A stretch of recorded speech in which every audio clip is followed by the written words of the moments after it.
మీలో ఎవరికైనా మూత్రం స్పీడ్ తక్కువగా రావడం, తర్వాత రాత్రిపూట ఎక్కువసార్లు యూరిన్కి వెళ్ళడం, లేదా మూత్రము అంటే ఆగి ఆగి స్టార్ట్ లాగా అలా వస్తూ ఉండడం, లేదా మూత్రం పోయడానికి గట్టిగా ముక్కడం లేదా ప్రెజర్ పెట్టాల్సిన అవసరం రావడం, ఈ లక్షణాలు ఉన్నట్లయితే ఇది మనకు లోపల యూరిన్ దగ్గర ఉన్నటువంటి యూరిన్ పోసే దారిలో ఉన్నటువంటి ప్రాస్టేట్ వలన జరుగుతుంది.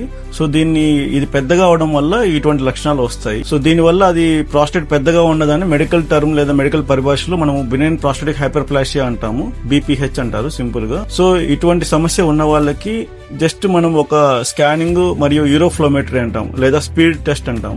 సో దీని ద్వారా మనం తెలుసుకోవచ్చు. సో ఈ ప్రాస్టేట్ పెద్దగా ఉండడం వల్ల యూరిన్ పోసే దారి మీద ప్రెజర్ పెట్టడం వల్ల యూరిన్ పూర్తిగా ఖాళీ కాకుండా ఉంటుంది. సో దీనికి ఈ సింపుల్ టెస్టులు చేసుకున్న తర్వాత టాబ్లెట్స్ పెడతాము. టాబ్లెట్స్ వల్ల ఎవరిలో అయితే ఇంప్రూవ్మెంట్ కనపడదో వాళ్ళు ఆపరేషన్ అవసరం అవుతుంది.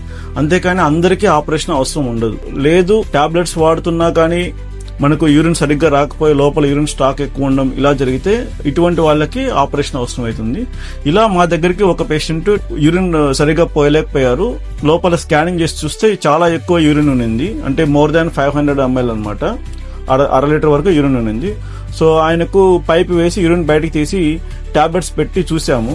ఒక 15-20 days అయినా కూడా ఆయన ఇంప్రూవ్మెంట్ కనపడకపోవడంతో సో ఆయనకు ఆపరేషన్ చేయాల్సి వచ్చింది. దీన్ని TURP అంటారు. ఎటువంటి కోత ఉండదు, కంప్లీట్ గా ఎండో ప్రొసీజర్ అన్నమాట. ఒక చిన్న లైట్ స్కోప్ ద్వారా యూరిన్ పోసే దారిలోంచి వెళ్లి సో ప్రాస్టేట్ ని నీట్ గా చిన్న చిన్న చిప్స్ లాగా కట్ చేస్తాం అనమాట.